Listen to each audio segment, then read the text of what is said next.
incredibly proud to have the industry leaders with us here on stage. Roi, John, Manlio, Per, and Alberto. This is the leadership of the industry. And we'd like to discuss a couple of topics with you today. First of all, the situation of the industry, where we are. If we were right in this morning's keynote, that we're somewhere between full order books and challenging times ahead. Then you're all consolidating the industry in one way or the other. We want to talk about that as well. But we also want to talk about changes in client projects, what it means to grow big and bigger with your companies. And last but not least, we want to talk about simplicity in signage.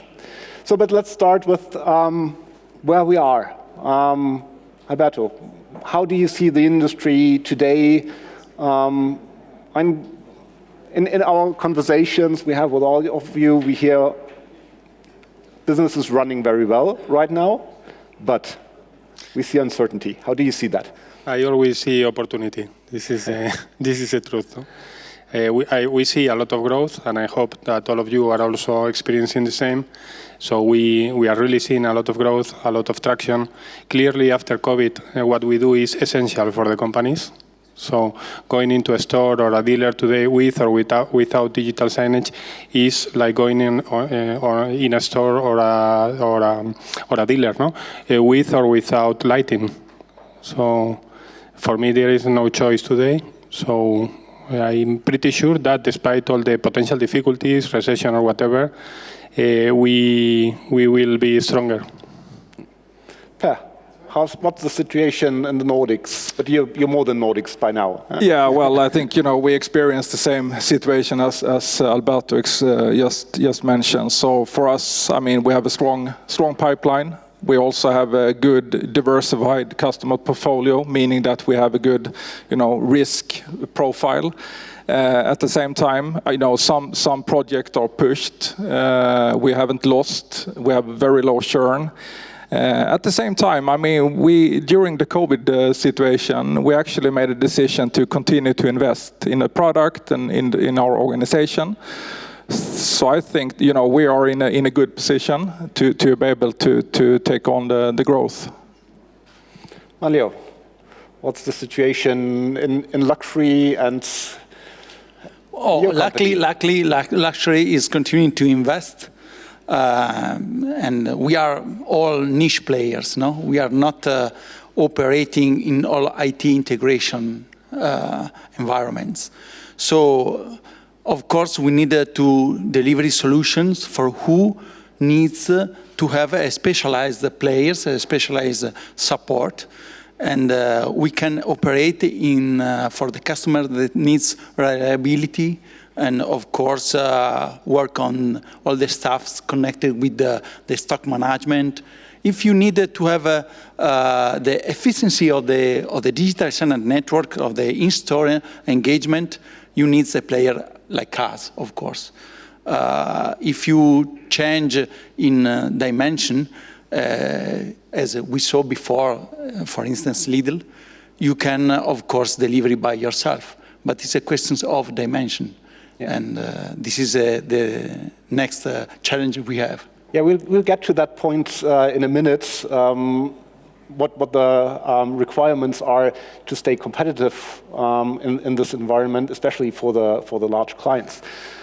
John, you can give us a bit of perspective between what you see in Europe and North America. Yeah, so I think what we've seen, I think relating to what the others have said, that the COVID experience has brought a lot of change. And we too have got very busy order books, affected obviously with the supply of equipment, which is impacting. But we are seeing globally the growth in the digital experience really in every sector of the world. So not just in the US, but we spoke earlier today with some of the guys about Latin America, and there's a big growth in other markets now. Asia and Latin America is big areas for us as growth, but we continue to see the market mature in Europe. We see the growth in a lot of the brands looking for better experience as a post-pandemic activity. So is it really about combining what they have done in the online world, e-commerce, with the physical retail now, or is it just upgrading physical spaces? No, I think I would agree with you that a lot of the digital signage that we're seeing now has to be integrated with e-commerce. We are investing in a couple of programs at the moment at Mood with an e-commerce platform, because we see that as the next step now in the way that customers will engage. The offline mobile engagement with the brand needs to be reflected, and that journey needs to carry on in the store experience. Okay. Roi, what's your perspective on the current situation of the market? Well, we are in the same path of my colleagues, of Trison, M-Cube, Zeta Display, or Mood Media. They are an inspiration for us to be in the right way in this industry. We see a strong growth in the market, also in digital signage market. Most of the growth in retail area, also in workplace. And we see that the customers are more demanding with the technology, and they like technologies with more strong capabilities. So we see the worst scenario was the COVID these last 2 years. But now and in the future, we think that with the hybrid model of work and with the new store openings, we will still growing as you published before in your slides. So we are happy with these opportunities, and we are very positive for the market in the next 2-3 years. So for all of you, the glass is half full. Lots of opportunity to grow. I mean, you're the biggest companies in this industry, and how do you feel? Are you already big enough, or do you see you still have to grow significantly larger to address clients like Lidl, Porsche, or the global brands in general? So whoever wants to answer. Enough now to serve customers like Porsche, Lidl, or the blue chips you mentioned, no? As we are doing, I would say all of us. No? The question is about ambition. No? And I will always tell my team, in US there are a couple of companies making €1 billion in revenue. We will be above 100 million next year, and between 100 million and 1 billion there are a lot of figures. No? So it's a question of ambition, I think. But we can serve the customers with the current size. So what's driving then the ambition to become a bigger company? I think, again, we have an example of the companies in America, including Mood Media, that it is also quite big. Yeah. Okay. And this is one thing. The other thing really is that we are all focusing, or mostly focusing in Europe, but there are some other geographies, the Americas, Asia Pacific. So again, anytime I see an opportunity, we go for it. Okay, so it's a geographic expansion? Geographic expansion, and also because I strongly believe that we together, we are making this business bigger for all of us, that we are making the cake bigger, and that doing the things in the right way, in the way our blue chip customers need, we are going to grow this business together, no? So why not go for it? I mean, we are all professionals and we want to succeed, no? Yeah. So how about the others? Do you feel your companies are big enough? Well, let me take a point on that. So obviously we have quite a global coverage as Mood Media. We currently serve about 182 countries around the world with 70 different offices. But I think, to the point, it is a lot about localization. And as much as you have a global network of offices or affiliates to be able to support a global brand, with blue chip brands, they want to have a headquarters that they can speak to, but knowing that they've got localization. So we try to do everything we can as locally as we can, because that really works well with the local brand offices. So I think it is really important to get that balance between having a big organization which tries to modularize everything and provide provide economies of scale to something which actually can personalize for an individual brand, even locally, because the brands within themselves are still fragmented in the way they approach a lot of digital projects. Yeah, and I think that's a very important point, especially about digital signage as opposed to the online mobile world, where you don't need that local reference also with your product. You're talking about the local reference to people who you're working with, but it's also about the product, which needs to be localized, which needs local understanding in the markets. So that's a very important point. But Roi, you wanted to add something? Yes, just one small thought. Well, our company has the objective to grow the double in the next 3 years, so big is not big enough.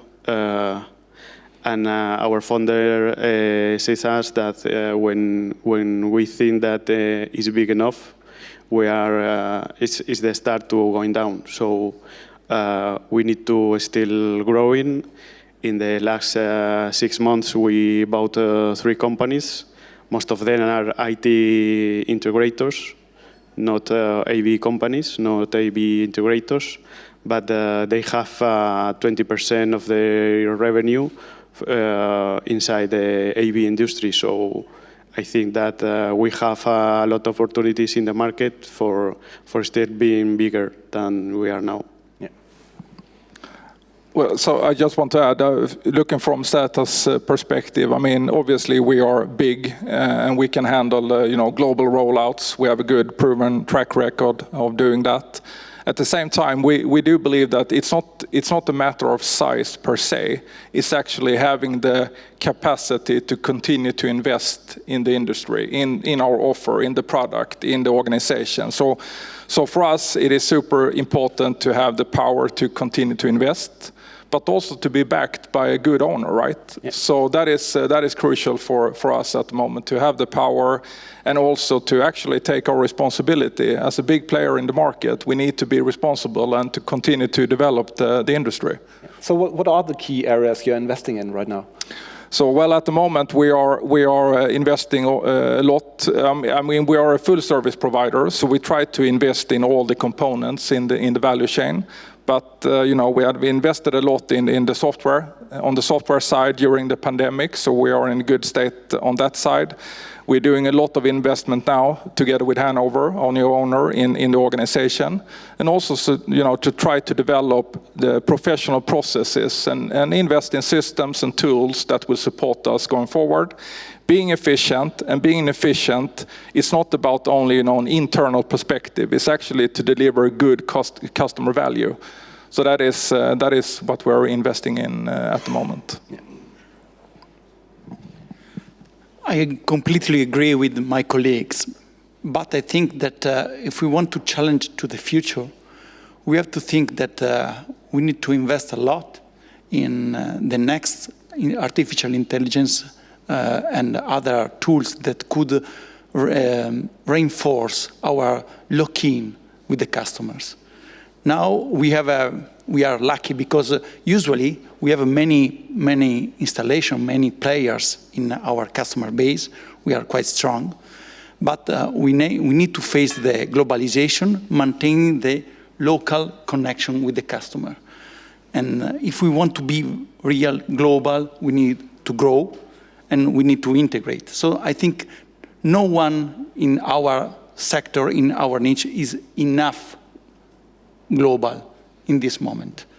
We have no worldwide real leader with 2-3 billion revenues, and it will be the future in 5-6 years, in my opinion.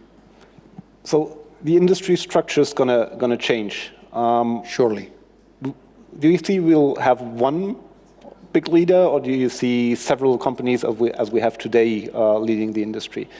Of course, more or less, Asia is a mystery, but probably we will have 2-3 global players in 7-8 years, okay. Probably, maybe before.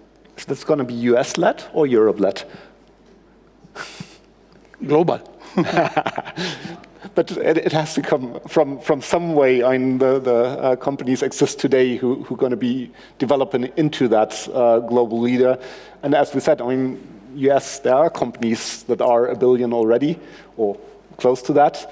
And in Europe, we're still around the 100 million mark. So do you see being consolidated from larger US companies, or are you going to grow a big European player? Let me take a point on that, because I think, sorry, I'll let you jump in. I think there is going to be a consolidation in the market. But I think there are two different angles to the way that we as an industry approach the client. One of them is driven by content. One of them is driven by technology. Those two channels aren't connected truly today. You work with advertising agencies who really are driving the content. We're all here in this room curating content and generating it into the customer experience. I think there is going to be a big play coming down from some of the big agency groups in this space, that they may actually take a lead when technology becomes simplified and brands see the opportunity to scale, but using agency-led, content-driven projects. So more on the concept side than the technology side. Yep. So that's, from your perspective, more of a commodity in the future, the technology side? The technology will forever be commoditized. That's the nature of the market. The thing that will always be of value is the content. And one of the big focuses we have is on a content-first approach. So I think that's where the market will be driven, towards the content. Okay. How do you see that? Yeah, well, I think it's the consolidation. There are two perspectives. One is obviously the financial consolidation. Then it's about solution and actually the go-to-market strategy.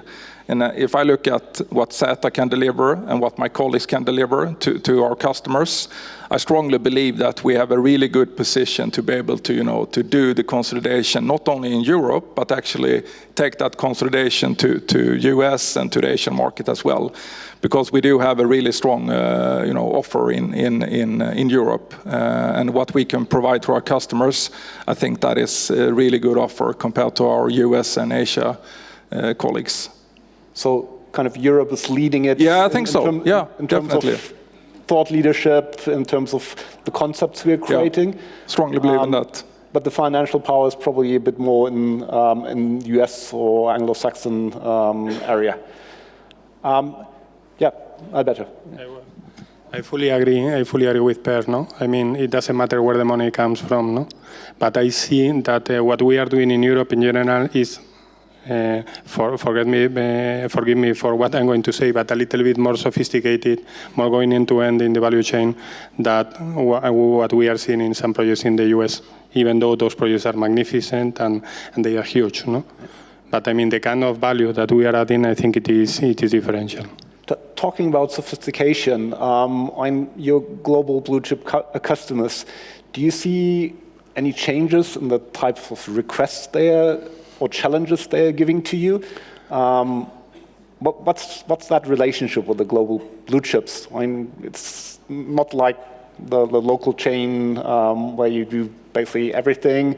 But companies like Lidl, Porsche, they're very challenging, others as well. So what's the difference between these relationships? What's the challenges there? I mean, products, and it is something you mentioned before, no? Products are becoming more simple. Okay, products, if we talk about products, but solutions more complex. So the truth is that the customers, they demand an end-to-end solution for hardware, software, contents, as we deliver, for example, but from the concept to the operation and maintenance, including the creation of contents. No? So solutions are including IoT, including facial recognition, including tracking and marketing, a lot of things. No? So again, products are becoming more simple, but solutions are much more complex now. And I think it's an advantage for us. But are they really on a global level? Because I mean, sometimes I have the impression that if brands and retailers think about really global concepts, they're trying to scale them down rather than make them most sophisticated, like they do maybe with their flagship stores. But if they're thinking about rolling out to all their sites, it's kind of scale down. Precisely is what I was saying about us, no? About our sector and about this industry. I mean, the customer wants it the same with the complexity of a pilot. The problem is that there are a few companies that can develop a rollout in the same way they develop a pilot in Europe. So if we are ready for it, as I think Trison is today, we can grab these opportunities and give the customer what they really want. And if we really serve the customers in the way they deserve, we are growing the market for all of us. Yeah, okay. Any other experiences with changing requirements of larger customers? Well, regarding the consolidation, I am with the same opinion as Alberto told before. I just thinking when I started in this industry in 2003, I was working in Sony Europe retail, and we received the visit of our bosses in our headquarters in Barcelona. And then they told us that the big bang of the industry will happen in 2004. So we are still waiting for this big bang of the industry. But regarding the consolidation, I think that we are really in the consolidation because if you see a store window without a screen, maybe you pass through and you don't see the window. And then when you enter in a meeting room, if you don't see a screen, or if you just see a screen with a simple cable, with an HDMI cable, you have a wrong experience. You expect much more of the technology. So the simplification of the technology is good for manufacturers because they can roll out easy and faster with some solutions, but customer at the same time and end customer want more complex products. So I think that we will still see that the experience will be the key for all of this, and in our side we should have the creativity to make it happen. But if I take these two things together, I'm the push from the creative side, from the agency side, and on the other hand, the push from the IT integrators that can use that simplified technology to provide solutions as well. Where's the room for digital signage integrators like yourselves? Isn't there going to be just a squeeze out between these two? Probably sectors? there will be new challenges, no? In terms of, first of all, demonstrate the capacity to give back the return on investment to the customer, to measure it, to have new metrics on this. And this is probably the things that our customer will ask in the future to us.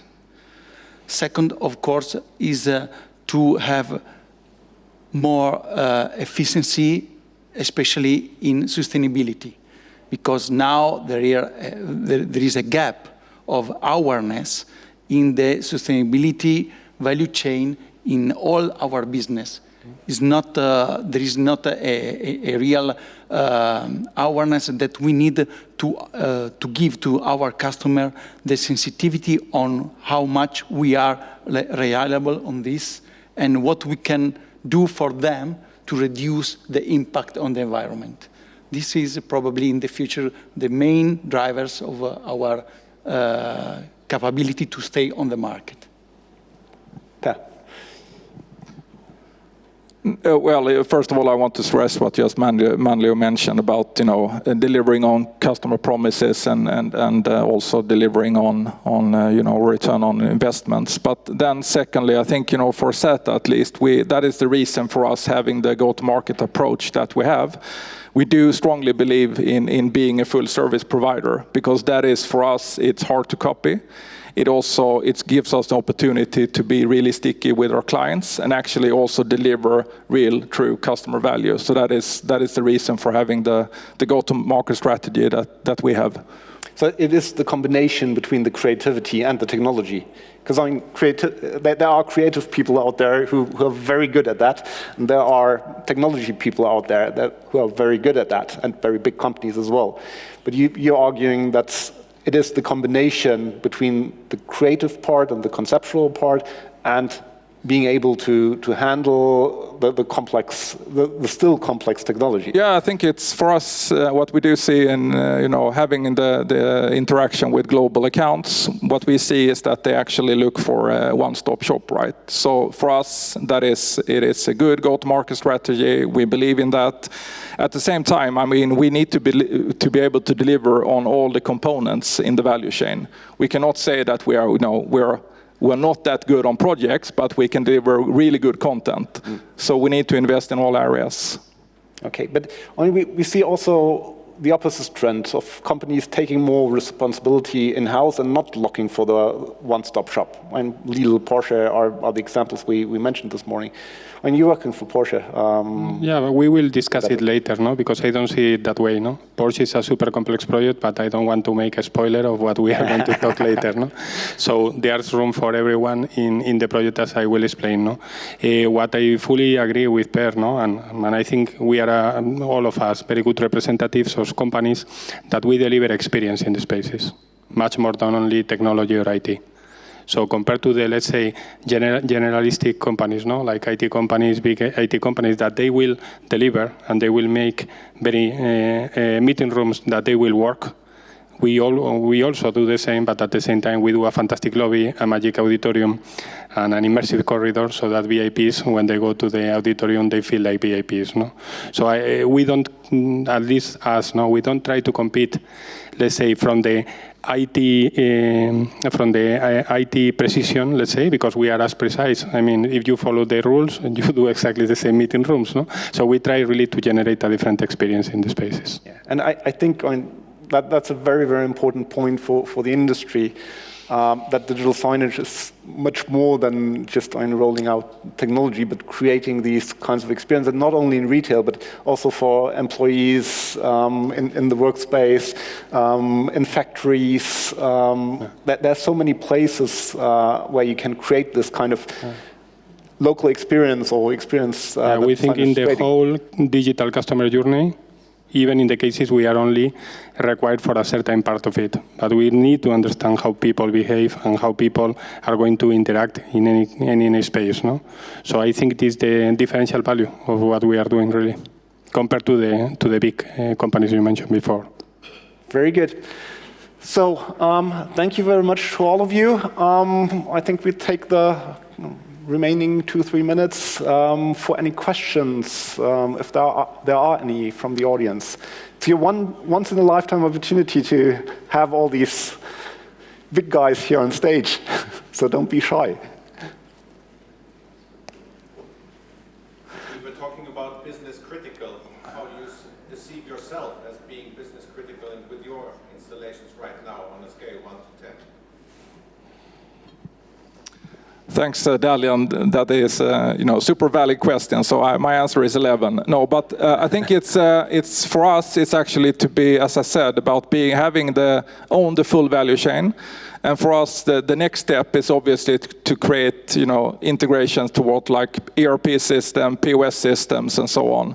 So in a way, I would say that we are not that business critical yet. For some customers, yes. For some customers, we are not.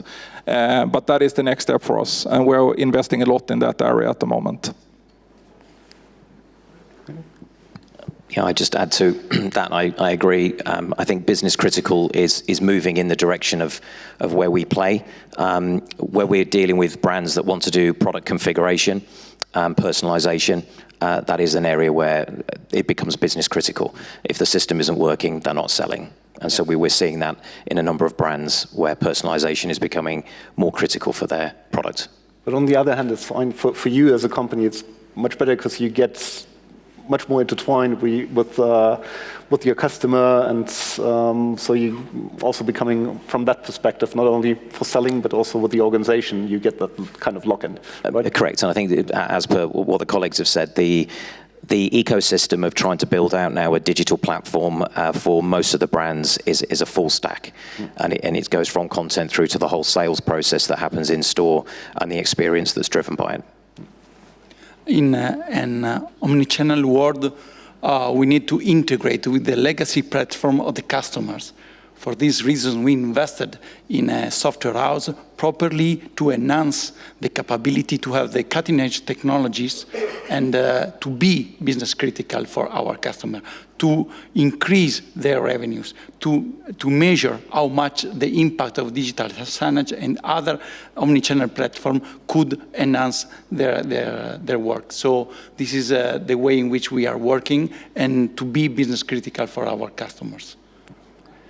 So, thank you very much to all of you. It will stay a very interesting discussion. It will stay a very interesting way forward. As we learned, the glass is half full. Lots of potential to grow, lots of potential to become even bigger, and lots of potential to actually enhance the offering in a sense that it's becoming more integrated, more business critical. So thank you very much to all of you. And I think you'll be around, so if you have questions, you can ask these guys. Thank you.